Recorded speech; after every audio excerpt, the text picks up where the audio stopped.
അങ്ങനെ പറയാനൊന്നും മടിച്ചിട്ടൊന്നുമില്ല. പക്ഷെ ഞാൻ പറയേണ്ട സമയത്ത് പറഞ്ഞിട്ടുണ്ട്. പക്ഷെ അന്നാരും അത് വില കൊടുക്കുവോ അതിന് ഇത് ഈ ആരും ശ്രദ്ധിക്കുക പോലും ചെയ്തിട്ടില്ല. അതെന്തുകൊണ്ടായിരിക്കും മൈഥിലി ചിന്തിച്ചിട്ടുണ്ടോ? എനിക്കറിയില്ല. ആണോ? ഒരിക്കൽ പോലും കാരണം മൈഥിലി ഇതുപോലെ ഓപ്പൺ അപ്പ് ആയിട്ട് സംസാരിക്കുന്ന ഒരാളായിട്ട് ഞാൻ അങ്ങനെ ആയിരുന്നു. അതാ പക്ഷെ പറഞ്ഞേ. എന്റെ ശബ്ദം അടച്ചില്ലേ? അതെ. അടപ്പിച്ചില്ലേ? അടപ്പിച്ചു. അതും അടപ്പിച്ചത് ഈ മാധ്യമങ്ങളാണ്. അതെ, അല്ലേ? അതെ.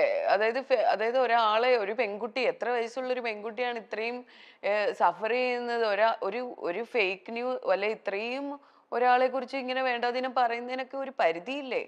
ഒരു പരിധി കഴിയുമ്പോഴത്തേക്ക് നമ്മള് തളർന്നു പോവും. മനസ്സിലായോ? അപ്പൊ ആ തളർച്ചയെന്ന് നമ്മൾ വീണ്ടും ഉയർത്തെഴുന്നേൽക്കും. മരിക്കില്ല. സ്ട്രോങ് ആയിട്ട് നമ്മൾ കുറച്ചും കൂടെ സ്ട്രോങ് ആവുകയുള്ളൂ. അപ്പൊ ഇതേപോലെ ഫേക്ക് ന്യൂസ് ആയിട്ടോ ഇങ്ങനെയൊക്കെ മൈഥിലിനെ തളർത്താൻ നോക്കിയ ആൾക്കാരെ ഇന്നിപ്പോ അവർക്കൊരു ആൻസർ എന്നുള്ള രീതിയിൽ വളരെ ബോൾഡ് ആയിട്ട് കംപ്ലീറ്റ്ലി റിഫ്രഷ് ആയിട്ടാണ്. എനിക്ക് ഇപ്പൊ മൈഥിലിക്ക് എന്ന് പറയുന്ന മൈഥിലിക്ക് മാത്രമല്ല പറയുന്നത്, ഞാൻ പൊതുവെയുള്ള എല്ലാ പെൺകുട്ടികളോടുമാണ് പറയുന്നത്. എന്തൊരു ഇതിനെയും ഫേസ് ചെയ്ത് നിങ്ങള് അത്രയും നിങ്ങൾക്ക് മാത്രമേ നിങ്ങളെ സ്ട്രോങ് ആക്കാൻ പറ്റത്തുള്ളൂ. അപ്പം നിങ്ങൾ എന്ത് കാര്യത്തിലും കാരണം കുറേ സ്ട്രഗിൾ ചെയ്യുന്ന പെൺകുട്ടികളുണ്ട്. ഇത് പുറത്ത് പറയാത്തതും പുറത്ത് ഇതാത്ത കുറേ കുട്ടികളുണ്ട്. ഇതൊക്കെ പുറത്ത് പറയണം. പറഞ്ഞാൽ മാത്രമേ നിങ്ങൾക്ക് നല്ലൊരു അല്ലെങ്കിൽ നിങ്ങൾ അതിനെ ഓവർകം ചെയ്യാനും ഇത് ചെയ്യാനും ഒക്കെ പറ്റത്തുള്ളൂ. ഇപ്പൊ എന്തൊക്കെ ന്യൂസസും ഇതൊക്കെയാണ് നമ്മൾ കാണുന്നത്. ഇപ്പൊ എത്രയോ പെൺകുട്ടികൾ ആത്മഹത്യ ചെയ്യുന്നു. എന്തൊക്കെയാ ഈ മീഡിയാസ് തന്നെയല്ലേ ഇതെല്ലാം ചെയ്യുന്നത്. ഈ സോഷ്യൽ മീഡിയ അല്ലേ എല്ലാവരുടെയും. ഇപ്പൊ നമ്മൾ പറയുന്നത് സിനിമ മേഖല മാത്രമാണ് ഇങ്ങനെ.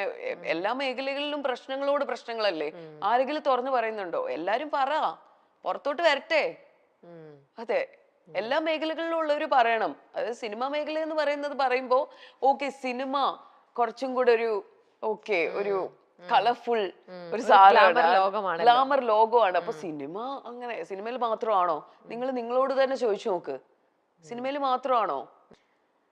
ഞാൻ അതിനോട് ആർഗ്യൂ ചെയ്യുന്നില്ല. I M enough, I M done enough. I don't want more. I'm having a good family. I'm having a beautiful son. So it's enough for me. വിവാഹ വാർത്തകൾ വളച്ചൊടിച്ചവരോട് ഇന്നും ദേഷ്യം മനസ്സിൽ കാത്തു സൂക്ഷിക്കുന്നു. വിവാഹ വാർത്ത മനസ്സിലൊന്നും ഇല്ല എന്റെ. പക്ഷെ എന്നാലും എനിക്ക് അതൊക്കെ ഓരോ ട്രോമാസ് ആണ്. എന്റെ ഓരോ കാര്യങ്ങളും നമ്മള് ഇത് ചെയ്യാൻ തുടങ്ങുന്നു, അല്ലെ നമ്മൾ എന്തെങ്കിലും ഇത് എന്താ പറയാ, ഇപ്പൊ നമ്മളൊരു കേസ് കൊടുക്കുന്നു, നമ്മൾ അതിനെതിരെ ഇത് ചെയ്തുകൊണ്ടിരിക്കുമ്പോ ഇതേ മാധ്യമങ്ങൾ ഇതേ കാര്യങ്ങൾ വെച്ച് തന്നെ അതായത് നമ്മുടെ ജീവിതത്തിനെയും കൂടെ കയറി ഇടപെടുക എന്ന് പറയുന്നത് ഇറ്റ്സ് വെരി ബാഡ്. യുനോ, അപ്പോഴും അവര് നമ്മളുടെ പേഴ്സണൽ ലൈഫിനെ കുറിച്ച് ചിന്തിക്കുന്നില്ല. നമ്മള് കല്യാണം പോലും വിട്ട് കാശാക്കുന്ന ആൾക്കാരാണ് ഇവിടെ ഉള്ളത്. എങ്ങനെങ്കിലും എന്തെങ്കിലും പറഞ്ഞ് അത് നെഗറ്റിവിറ്റി സ്പ്രെഡ് ചെയ്ത് അതിലൂടെ പൈസ ഉണ്ടാക്കുക എന്നുള്ള ഒരു എയിമാണ്. നിങ്ങക്ക് നല്ലത് നന്നായി ജീവിച്ചൂടെ? അല്ലേ? നല്ലത് എഴുതി നന്നായി ജീവിച്ചൂടെ? സത്യം.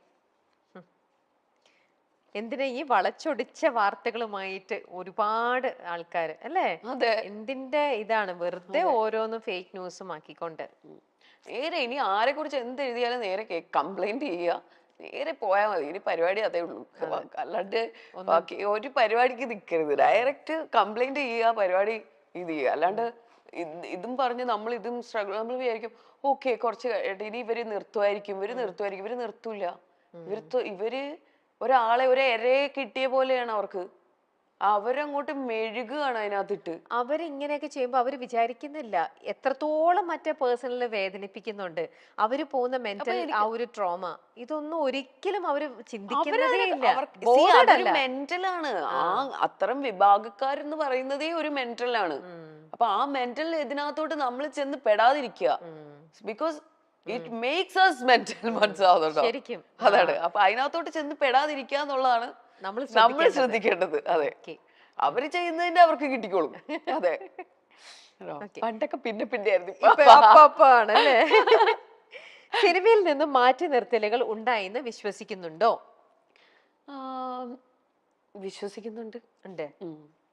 മാറ്റി നിർത്തലുകൾ ഉണ്ടായിട്ടുണ്ടാവാം. കാരണം അതുകൊണ്ടല്ലേ ഈ ചാൻസസ് ഒക്കെ നമുക്ക് അങ്ങോട്ടും ഇങ്ങോട്ടും ഒക്കെ മാറി പോകുന്നത്. പിന്നെ അതൊക്കെ നമുക്ക് ഒരിക്കലും ക്ലെയിം ചെയ്യാൻ പറ്റൂല.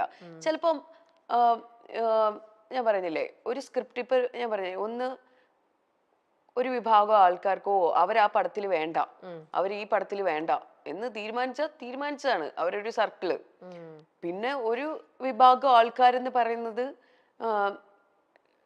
ചിലപ്പം ആ സ്ക്രിപ്റ്റില് നമ്മൾക്ക് ഒരു ക്യാരക്ടർ ഉണ്ടാവില്ല. അത് അവരുടെ കുറ്റമോ നമ്മുടെ കുറ്റമോ അല്ല. അവര് എഴുതി വരുന്ന സ്ക്രിപ്റ്റിനകത്ത് ആ ക്യാരക്ടർ നമ്മൾ ആപ്റ്റ് ആവൂല. അപ്പൊ അവർക്ക് ഒരിക്കലും നമ്മളെ ഇത് ചെയ്യാൻ പറ്റൂല. അത് അവരെ കുറ്റപ്പെടുത്തിയിട്ടോ നമ്മൾ ഇത് ചെയ്തിട്ടോ കാര്യമില്ല. അപ്പം അങ്ങനത്തെ ഒരു മനഃപൂർവ്വമായിട്ട് നമ്മളെ മാറ്റുന്നതും ഉണ്ടാവും. ചിലപ്പോ ഇതുപോലത്തെ സാഹചര്യങ്ങൾ കാരണം നമുക്ക് മാറ്റി നിർത്തുന്നു എന്നൊക്കെ പറയുന്നത് എനിക്ക് ഒരു പിടിയില്ല കേട്ടോ, എനിക്കറിയില്ല. പക്ഷെ നമ്മള് എന്തൊക്കെ ഇപ്പൊ എത്രയോ സ്ത്രീകൾക്ക് വേണ്ടി പ്രവർത്തിക്കുന്നവരും പുരുഷന്മാർക്ക് വേണ്ടി പ്രവർത്തിക്കുന്നവരും എല്ലാരും ഉണ്ട്. എന്നാ ഒരാള് വിചാരിച്ചാൽ നമുക്ക് ഏതെങ്കിലും ഒരു സ്ത്രീക്ക് ഒരു ഇത് പറ്റിക്കഴിഞ്ഞു, എന്തെങ്കിലും അല്ലെ ബുദ്ധിമുട്ട് ഉണ്ടായി, അവരെ ഒന്ന് കൈ പിടിച്ച് തിരിച്ച് കൊണ്ടുവരാം എന്നാരും ചിന്തിക്കുന്നില്ലല്ലോ. എന്നാരും ചിന്തിക്കുന്നില്ലല്ലോ. ആരും യു ഹെൽപ്പ് ഈച്ച് അതേഴ്സ്. നിങ്ങളെ തന്നെ സംരക്ഷിക്കുവോ? ഇല്ലല്ലോ. നിങ്ങൾ തമ്മില് ഇല്ല, എനിക്ക് തോന്നുന്നില്ല. അല്ലേ? What do you think? അതെ, കറക്റ്റ് ആണ്. എല്ലാരും ഇങ്ങനെ സപ്രസ് ചെയ്യാൻ എല്ലാവർക്കും ഭയങ്കര സന്തോഷാണ്. കൈ പിടിച്ച് അതെ, ഓക്കെ നാളെ നീ വാ, നീ കേറി വാ എന്ന് പറയുന്ന ആരെങ്കിലും ഉണ്ടോ? ഈ സ്ത്രീ സമൂഹത്തിലുണ്ടോ? സ്ത്രീകളിലുണ്ടോ? പുരുഷന്മാരിലുണ്ടോ? അത് നമ്മൾ ഒറ്റയ്ക്ക് വരണം. ഫേമസ് അവാർഡ് ഷോയ്ക്ക് അപ്പൊ ഞാൻ ആ സമയത്ത് പ്രഗ്നന്റ് ആണ്. അപ്പൊ അതിന് മുന്നിലത്തെ ഫസ്റ്റ് ഡേ എന്തോ എവിടെയാ ക്രൗണിലോ എന്തോ അതിന്റെ ഒരു ഇതുണ്ട്.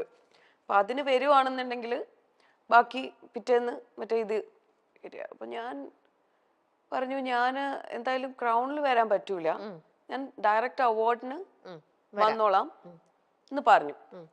അത് കഴിഞ്ഞിട്ട് പുള്ളി എന്നെ വിളിച്ചില്ല. അപ്പൊ ഞാൻ ചോദിച്ചു, അപ്പൊ ഇതൊക്കെ കഴിഞ്ഞിട്ട് പുള്ളി എന്നെ വിളിച്ചു. അപ്പൊ ഞാൻ ചോദിച്ചു, നിങ്ങൾ എന്തിനാണ് എന്നെ വിളിക്കുന്നത്? അപ്പൊ പറഞ്ഞു ഇതുപോലെ. അത് ഞാൻ പറഞ്ഞു, നിങ്ങൾ ഇവിടുന്ന് ഞാൻ കണ്ടു, ഞാൻ ആർട്ടിസ്റ്റിനെയൊക്കെ ഇവിടുന്ന് കണ്ടു, ഇവിടെ രണ്ടു. അപ്പോൾ എൻ്റെ അടുത്ത് പുള്ളി പറഞ്ഞ ഒരു ഡയലോഗുണ്ട്. പുള്ളി പറഞ്ഞത്, സോഷ്യൽ മീഡിയയിൽ ഇത്ര ഫോളോവേഴ്സ് ഉള്ളവരെയാണ് അവിടുന്ന് അവാർഡ്സിന് വിളിക്കുന്നതെന്ന്. അപ്പൊ ഞാൻ ചോദിച്ചു, അതെയോ? ഓക്കെ. ഞാൻ പറഞ്ഞു, നാണോ ഇല്ലല്ലോ തനിക്ക്? ഇത് പറയാനുള്ള നാണം ഉണ്ടോ? ഒന്ന് ആലോചിച്ച് നോക്ക്. സോഷ്യൽ മീഡിയയില് ഞാൻ ഇവിടെ 1 or 2 മൂവി ചെയ്തിട്ടുള്ള കുട്ടികളാണ് ഇതിൽ പോയിട്ട് ഇതിലപ്പോൾ ഇത്രയോ കാലിബറുള്ള എത്രയോ ടാലന്റഡ് ആയിട്ടുള്ള ആർട്ടിസ്റ്റുകളുണ്ട്. അപ്പൊ ആ സോഷ്യൽ മീഡിയയിൽ എത്ര ഫോളോവേഴ്സ് അനുസരിച്ചിട്ടാണ് ഇവിടെ ചാൻസസ് എന്നിപ്പോ. അതായത് അതനുസരിച്ചിട്ടാണ് ഓരോരുത്തർക്ക് ചാൻസസ് വരുന്നതെന്ന്. ഹിന്ദിയിലും തമിഴിലും മലയാളത്തിലും എത്ര ഫോളോവേഴ്സ് ഉണ്ടോ അതിനനുസരിച്ചിട്ടാണ് ചാൻസസ് വരുന്നതെന്ന്. ഞാൻ എന്ത് മണ്ടത്തരമാണ് ഇയാൾ ഈ പറയുന്നത്? അല്ലേ, നിങ്ങൾക്ക് തോന്നുന്നില്ലേ? നിങ്ങൾക്ക് കേട്ടിട്ട് എന്താ തോന്നുന്നത്? ഞാൻ അനുഭവിച്ചൊരു കാര്യമാണ്. ഒരു അവാർഡ് നൈറ്റിന് എന്താ ഇത് ചെയ്താത്തേന്ന് ചോദിച്ചതിനുള്ള മറുപടിയാണ്. നിങ്ങൾ പിന്നെന്താ എന്നെ വിളിക്കാഞ്ഞത്?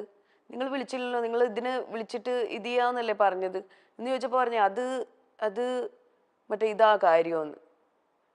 മേലെ എന്നെ വിളിച്ചു പോയേക്കരുത് പറഞ്ഞു ഒരു കാര്യത്തിനും. എന്താ അല്ലേ, എത്രയോ ടാലന്റഡ് ആയിട്ടുള്ള ആർട്ടിസ്റ്റുകളുണ്ട്. ഈ സോഷ്യൽ മീഡിയയിലെ ഫോളോവേഴ്സിനെ പൈസ കൊടുത്ത് വാങ്ങിക്കാം. എത്രയോ പേര് പൈസ കൊടുത്ത് വാങ്ങിച്ചിട്ടിട്ടുണ്ട്.